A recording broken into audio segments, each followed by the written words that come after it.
Pinto from COSPE, and I will chair the session of the morning. But before starting the session of the morning, I have to give you a bad and sad news. Last night, Nelson Mandela died. Nelson Mandela is one of the most important leaders of the last century. He fought against discrimination for the right of African people. He made the difference in the last century. He was a guide for most of us, and I think we have to remember his fight in his life, and I ask to you to take a minute of silence to remember him.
So now we can start the session. The session of this morning is the session of the manifesto. I will say only a few sentences to introduce Nadia and Galia that will describe the manifesto. At the beginning of the project, one of the most important assumptions was that migration and immigration development policies are often incoherent with development goals. Links between these policy files are very rare. The same is about the cooperation between NGOs, development NGOs, and migrant diaspora organizations. The project of Comide aims to enhance coherent migration and development policies, and our objective was to initiate cooperation between development NGOs and diaspora organizations in our 4 countries, Slovakia, Slovenia, Austria and Italy. In the 3 years of project, we developed different activities. At the beginning, we made a research about good practice, about the nexus between development policies and migration policies. After the research, we organized workshops, trainings, and partnership fair to enhance the cooperation between diaspora organization and NGO. Yesterday, we had the last partnership fair, an European partnership fair. And now, today, we will present the last, but the most important activity of the project, the manifesto of the Comide project. In that, the goals of our project and of the manifesto was, I said, to strengthen the cooperation between us. But we want to produce a document to use after the project that with the most important principle about the nexus between cooperation, development cooperation, and migration. In the manifesto that will be explained by Nadia and Galia, we call to recognition of diaspora organizations and migrants as important and fundamental actors in development and international cooperation. We call about the reduction of barriers that hinder the engagement of migrants in development cooperation. And we call the recognition and promotion of diaspora entrepreneurs as important and fundamental actors for the economic development for the country of origin. That's the most important principle that we will introduce in the manifesto. But now I ask to Nadia and Galia to explain how we work on the manifesto and the most important contents of the manifesto. An important communication. Now we will present the manifesto. We will not discuss about the manifesto in that session. We will discuss about the content during the workshops. Now it is only a presentation. So I asked to Nadia or Galia who wants to start. But after Nadia and Galia will discuss about the content of the manifesto with the representative of African European platform, Arthur Jenga. Yes, I introduced who are the two persons near me. Nadia was the leader of the research group. That's it. She works in the NGO BDC. She's a researcher first, and then she is a researcher working with NGO. Normally, the NGO have no research person. An important situation is that BDC has a researcher that helps us. Galia is working in the organization.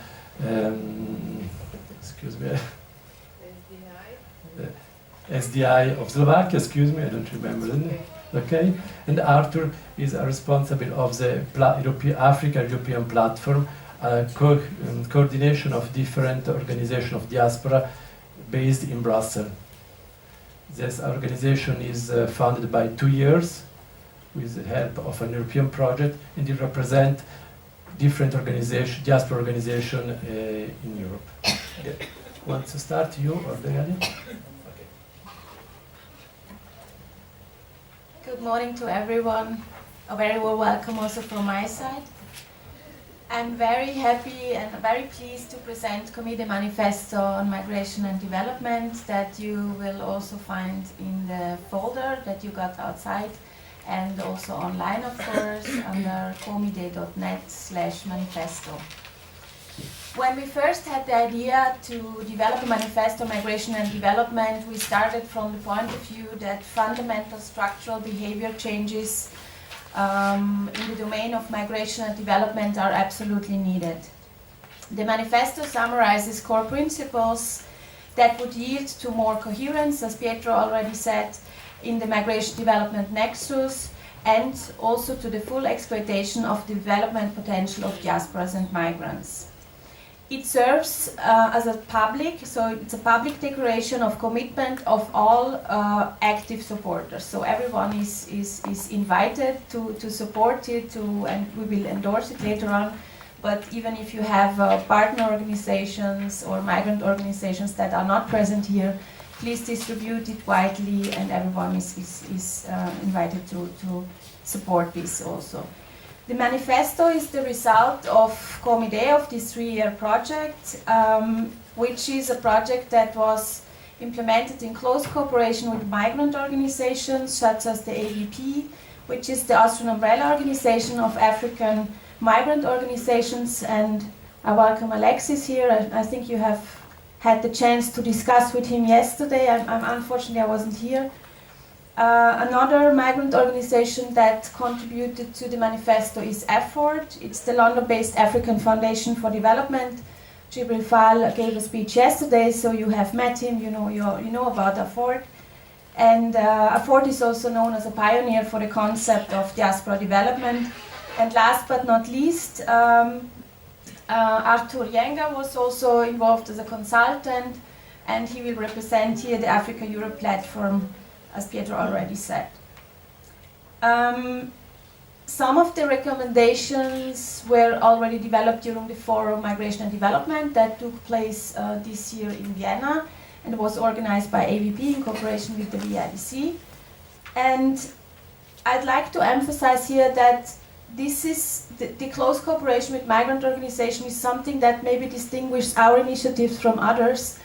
And this was also re-emphasized yesterday by François Crépeau, who is the UN Special Representative on Human Rights of Migrants, because he said, and he re-emphasized that during a meeting in Paris where I was yesterday at the OECD, that migrants are not heard, still their voices are not heard, they are not engaged, especially not in policy making. That's why I think this is a crucial point here that I like to make.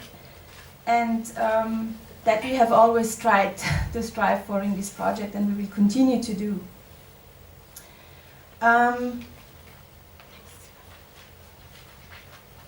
For the development of the manifesto, we have chosen 2 priority themes. So one is diaspora engagement, because we think that in respect of ownership, no serious policies and action on migration and development can be made without a substantive engagement of migrants.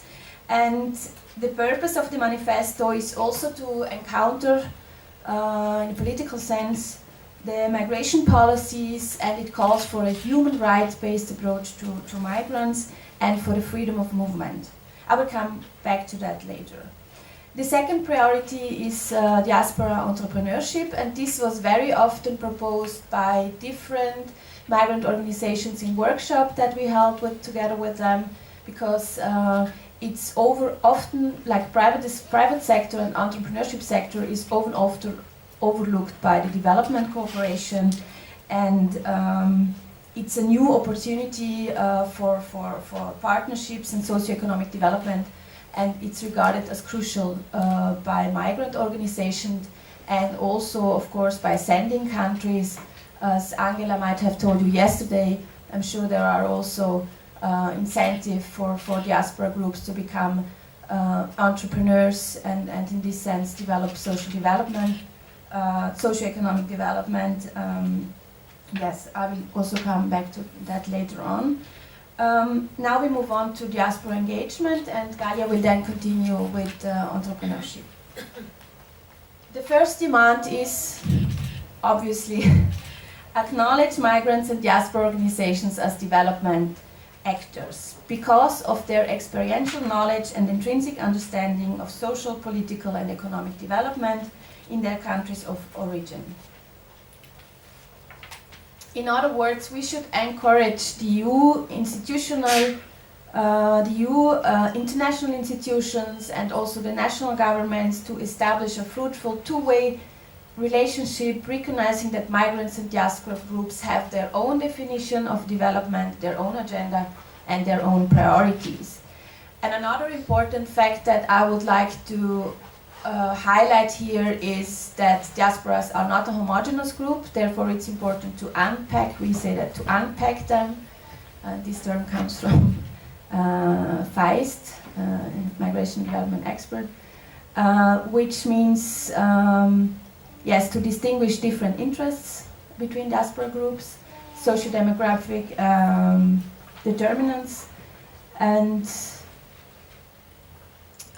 this is a very important point. And of course, we should also follow a gender and poverty-sensitive approach when tackling M&E and taking that diversity and women's empowerment into account. The second demand is raise knowledge and awareness of development actors such as NGOs, donor agencies, ministries, universities, schools, and the general public on the development potential and the impact also of diaspora's development efforts.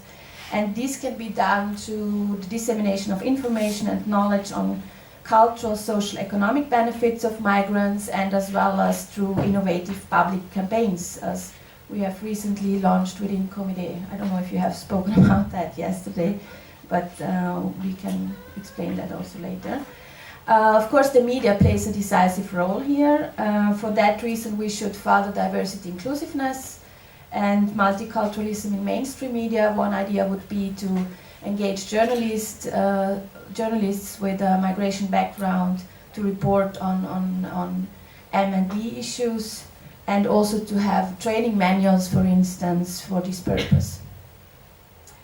Third, declare commitment to work with migrant organizations at all levels of development, cooperation, and international development.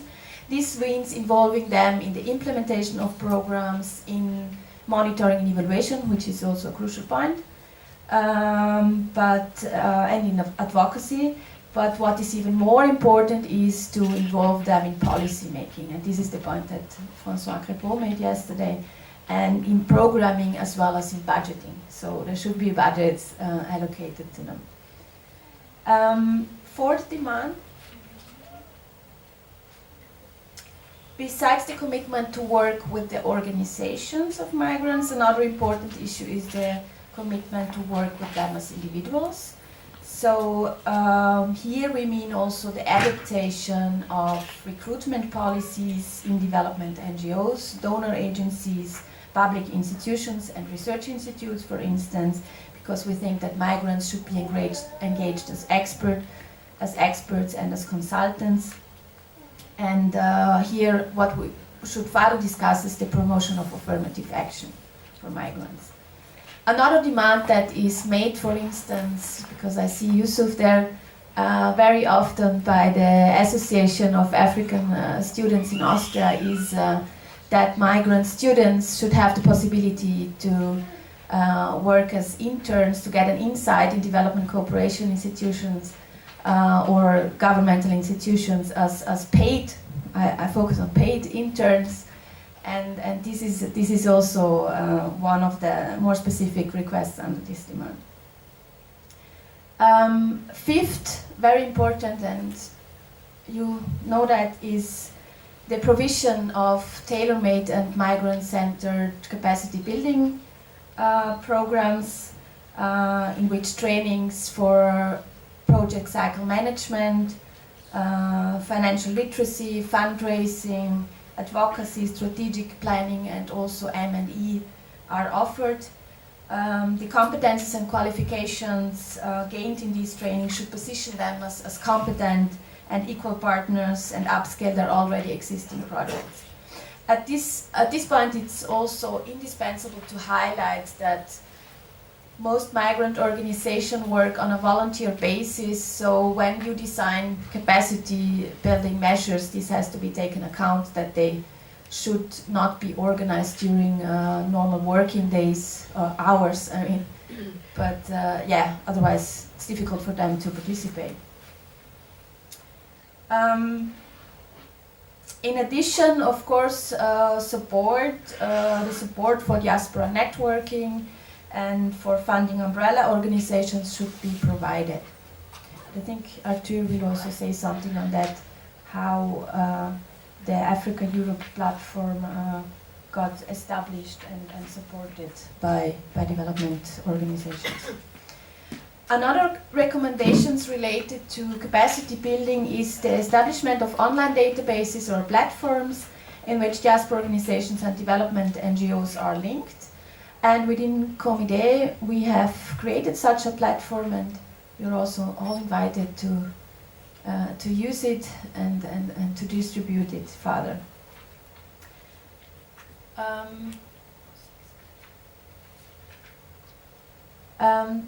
A sixth demand is the institutionalization of diaspora engagement structures and the creation of appropriate funding and co-funding schemes.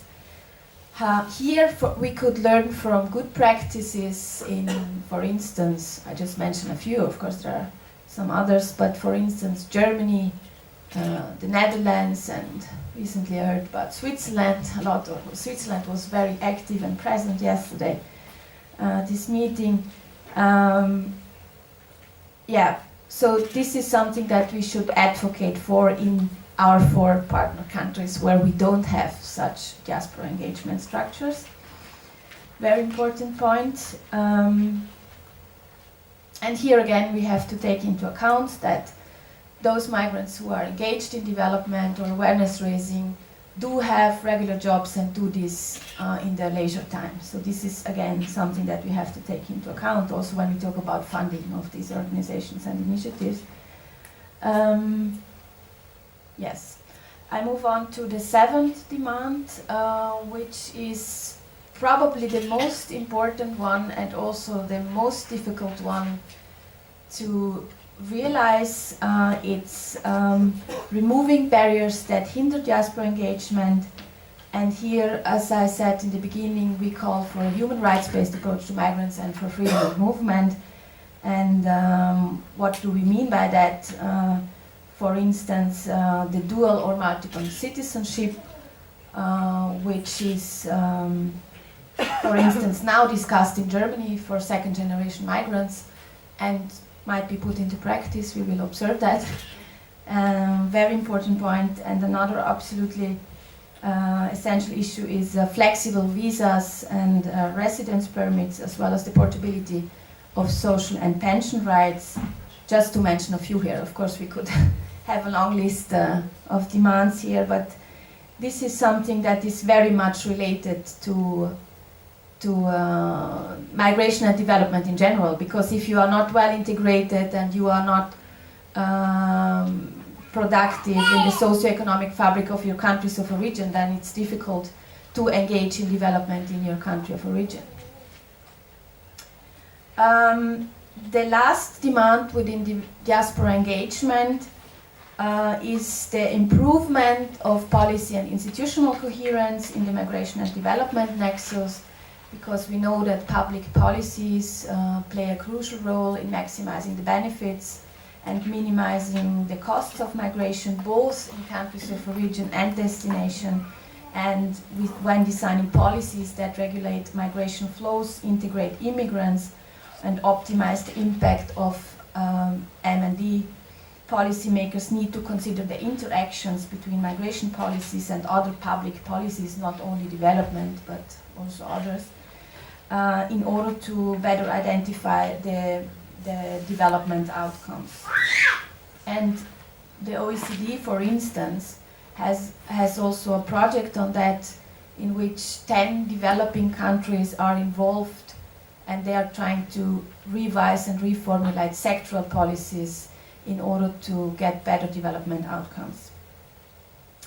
But how can we do this? How can we promote policy and institutional coherence for development?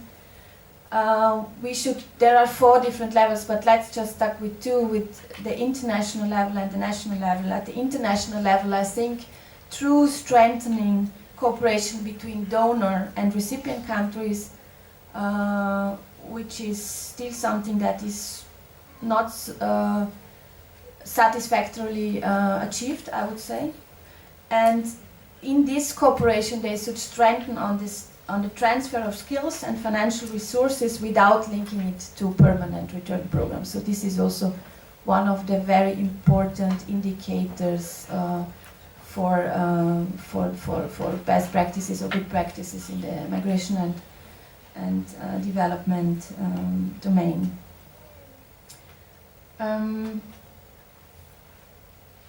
Yes, the national level policy coherence can be best implemented through a whole of government approach. Whole of government does not only mean cross-ministerial cooperation, so for instance between ministries of foreign affairs and ministries of interior, but also the active involvement of the demand side, being NGOs, CSOs and parliaments. The role of parliaments is very critical here, I think. And in addition, there should be effective mechanisms and instruments for the implementation of policy coherence, and because it always implies a change in institutions as well as policy reforms, and therefore a central governmental unit or department or whatever it is called at the highest possible political level would be the best mechanism to further policy coherence at the national level. Yes, I came to the end of the first section on engagement, and I hand over now to Galia, who will present entrepreneurship. Thank you.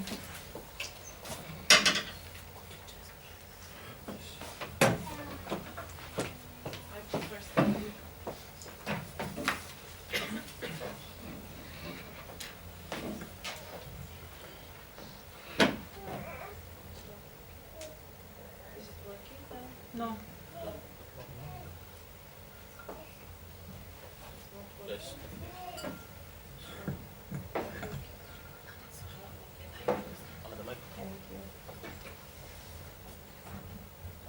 Thank you for the introduction and the presentation of the diaspora engagement, which is definitely the first thing that we are trying to push ahead in order to get to the real development of the countries from where migrants are coming to European Union or to other places like America, Australia. In our case, we talk about European Union only.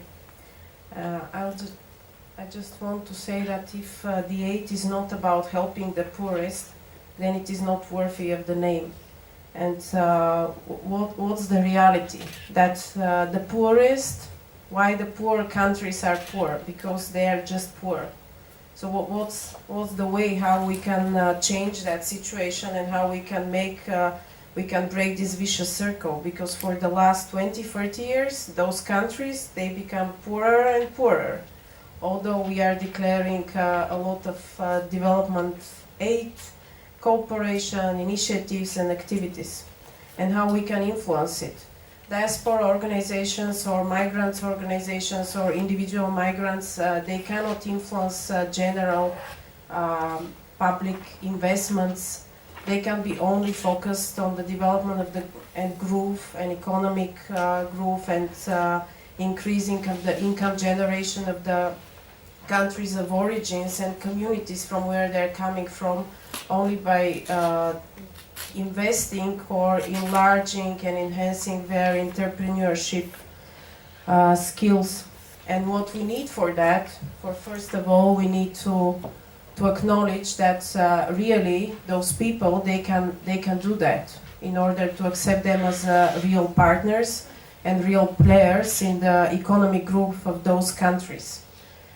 We need also to accept that those people who have been living for many years or for a couple of years amongst us, they gain knowledge, they gain skills, contacts, and they can utilize those skills and contacts, and they can open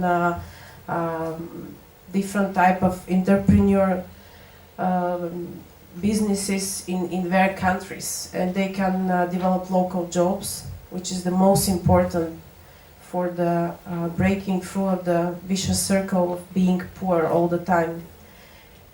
And what is also needed, that the local environments, they also accept that new situation and that they're working on tax alleviation and changing of the different social security services. Yesterday we heard from Angela that, for example, in Ghana, it's a practice that companies coming and investing in specific sectors in Ghana, they can get different type of tax alleviation. So it's something that we can acknowledge. By the fact that migrants contribute to the strengthening of the local and international supply chains, we need really to accept that they are very good mediators. They can mediate the communication between those who are supplying, the other who increase or develop the demand of different goods. We know that in general the cooperation between our countries, it's expressed by different types of training and business activities. So we need to accept that migrants are maybe one of the most important people, and they can be more effective than anybody of us.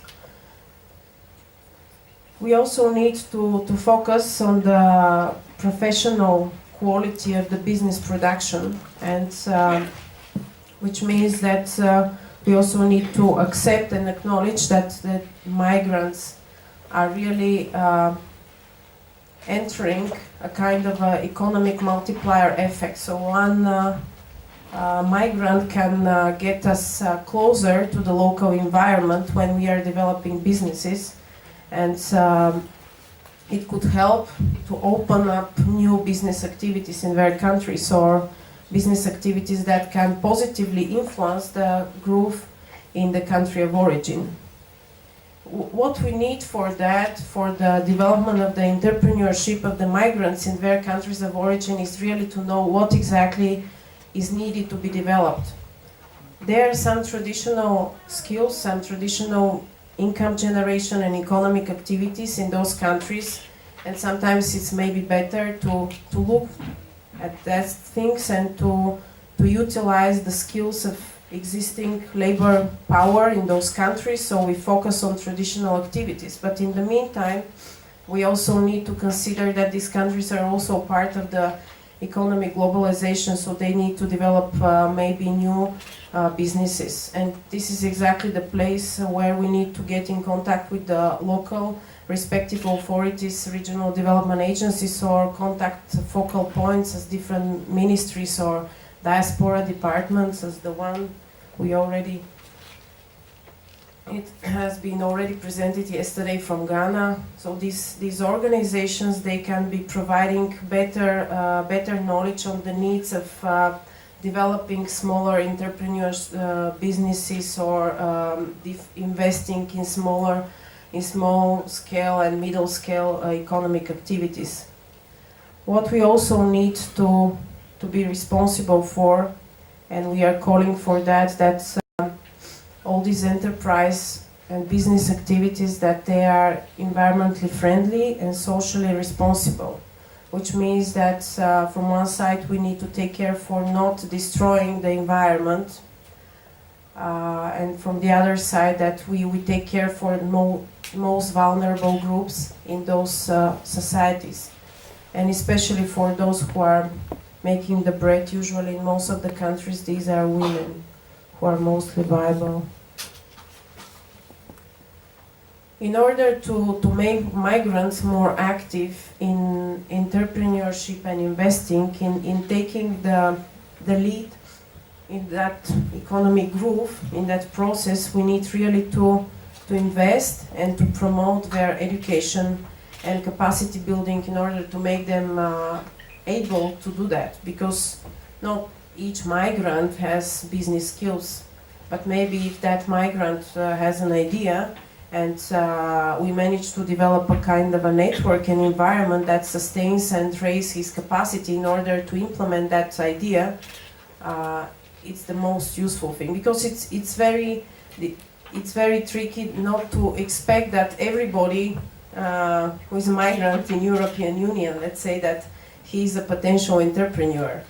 This is not to get to cross the limits of everything, but there may be many people who are interested in developing different ideas to multiply their knowledge or their skills and their contacts they have established in our countries, and to establish new companies, firms, to be part of supply chains, but they simply need to be their capacity to be raised.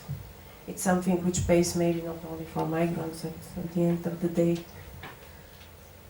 And we need to take care, especially for the poverty and gender-sensitive issues. So by this we mean that when migrant decides to open a firm or a company, that this company should not destroy or increase the poverty, and it should be gender-sensitive. So we need to take care for the human rights already mentioned, because the biggest question of all developing actors is that usually the businesses are not sensitive to gender issues and to human rights issues. But maybe exactly the migrants are those who can break and change this statement, and they can show that there can be done gender sensitive and human rights-based business in their countries. That's why we consider them as good multipliers of the economic growth without destroying the environment or changing local traditions and making people more poor and violating their rights. What we need, apart from good initiative, good intention, and raise capacities and abilities for doing business in those countries. Most of all, we need good environment and good policies, because businesses cannot happen without having business-oriented or environment promoting this type of businesses in their countries. By this we mean that there should be very strong communication with all policymakers involved in the economic growth of the poorest countries. It means that there should be communication between governments in our countries, and this communication should be together done with the governments of the countries where these businesses will start.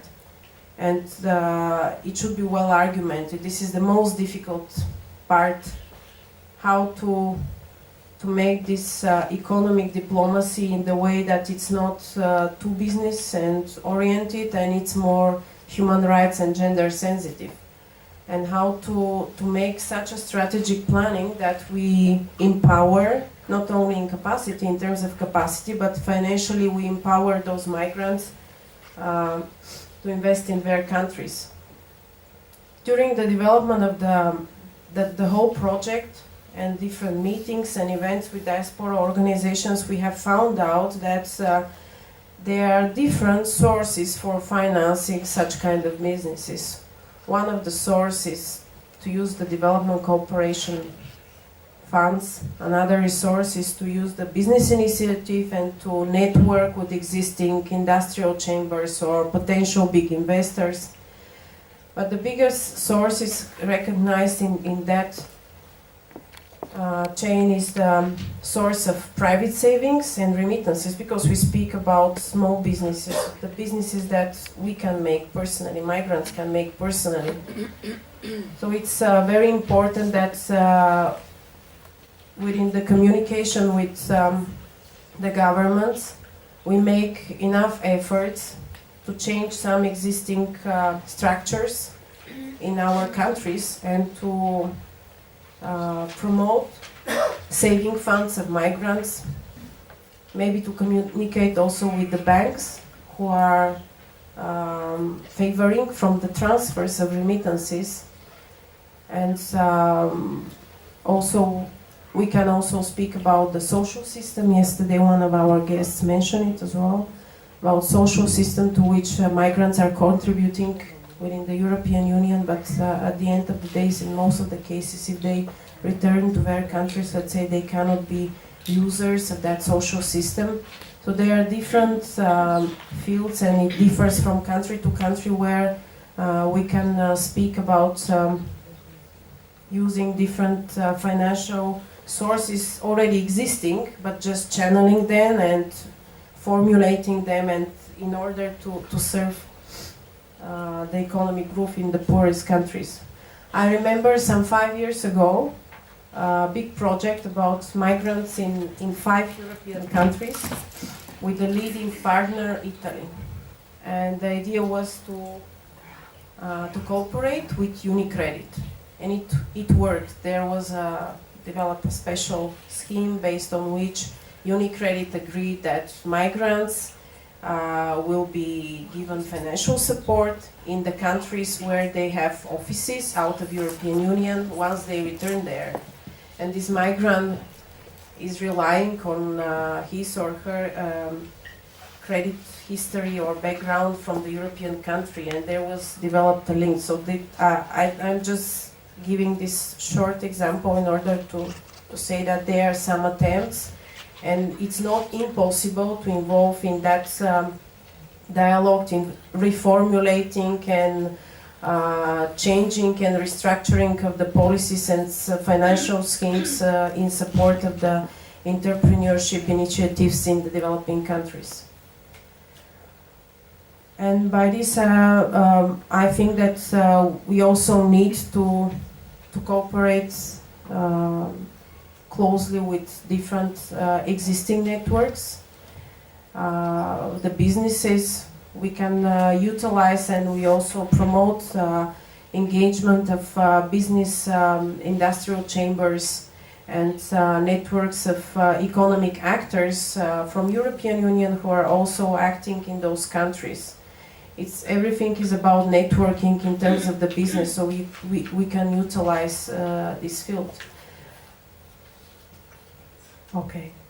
I think that we can discuss in details what can be done by migrants and what can the policymakers do, or development actors or business actors do, in order to boost and support business initiatives of migrants in their countries. And this can be the only way that there are higher incomes, there is a higher growth, economic growth, and there is a better stability in those countries and increased quality of life. Thank you very much.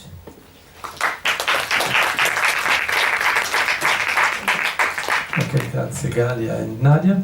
Now we ask to Arthur Jange to give us some comments. I remember that Arthur Jange was a consultant in the production of the manifesto with Jibril Fall, but Arthur Jange is also the representative of the European Africa Europe platform, an important coordination that work on nexus about development and migration from 10 years. So we have two different roles that can help us to discuss today about the manifesto and to continue the activity and endorsement of the manifesto in the next years. Grazie. Okay, thank you, Pietro. I'll be not so long to save time for discussions. Just to put some few comments about the manifesto that just be presented by Nadia and Galia.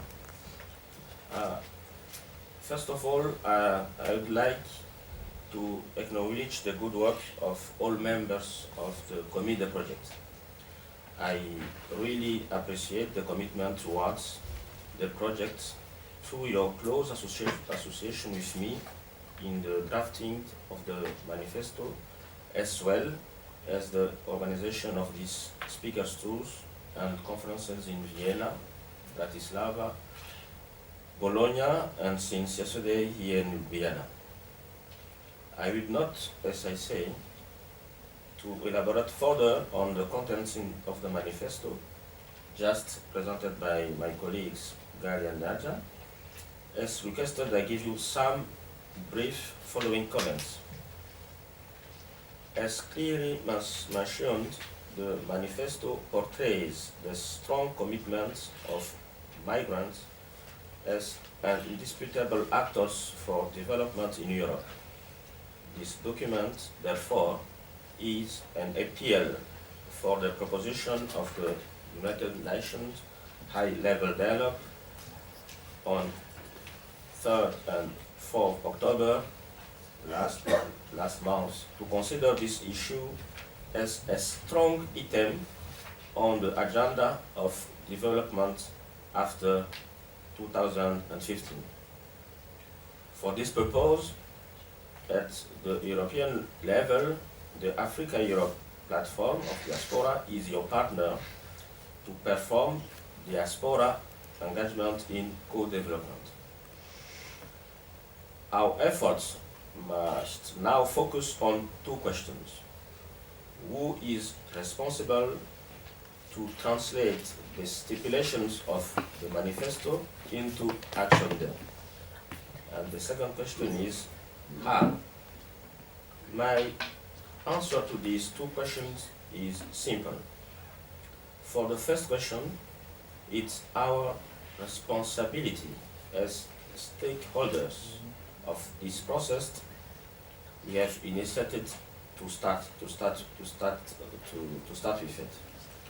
For the second question, we need to strengthen our networks for the further integration of migrant organizations in our actions at local, national, and international levels. To proceed further, we can build up on good practices demonstrated by countries like Austria and Switzerland. In March 2013, this year, during a conference organized by Mr. Alexis Merberg and De Cler and some old people here in this room, in Vienna, a national platform of African migrant organizations emerged. In the third and final expert meeting of the Africa Europe platform held on 13 and 14 November in Brussels last month, Switzerland announced that funds were available to support the creation of a permanent structure for the Africa-Europe platform in Brussels. It will begin to work next January as a permanent body in Brussels. I acknowledge the reference to make on entrepreneurship of migrants that Galia just developed now. So far, in the field of development cooperation, attention has been paid to migrants' labor in the field. NGOs and other actors in countries of the North should increasingly encourage the action of migrants in the field of business and entrepreneurship. Voluntary and humanitarian assistance are necessary in times of crisis.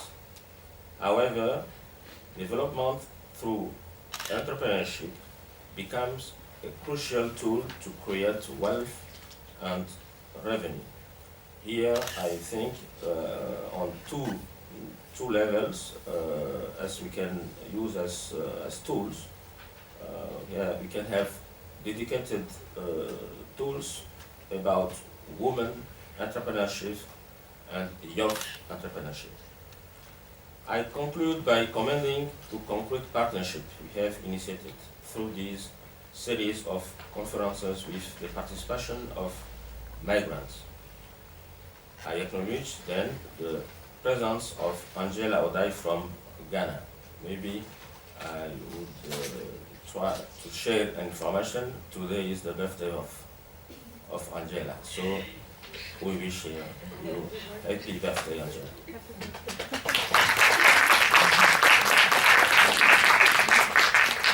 Before us, various sites are open into action as projects and programs mentioned in the manifesto.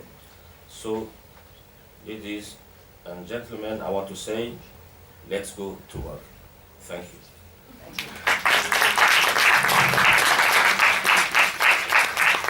Okay. Thank you, Arthur. Now we have to go to work. How we can continue to work? We will divide the session in two workshops. One workshop about the first topic, diaspora engagement and development cooperation, and a second workshop about diaspora entrepreneurship. In that workshop, we will discuss about the contents, and so we want to know if you agree about the contents of the manifesto. But the most important thing for us is how to continue the activity, how to propose, how to work with that manifesto in our 4 countries. We want to discuss the next steps after the end of the project. Yesterday, Michael said that is the last activity, transnational activity of the project, but not the last activity. For us, it's the first activity of a new period of work together. And so please go in the workshop and please work with us in the next months. Thank you. Yes.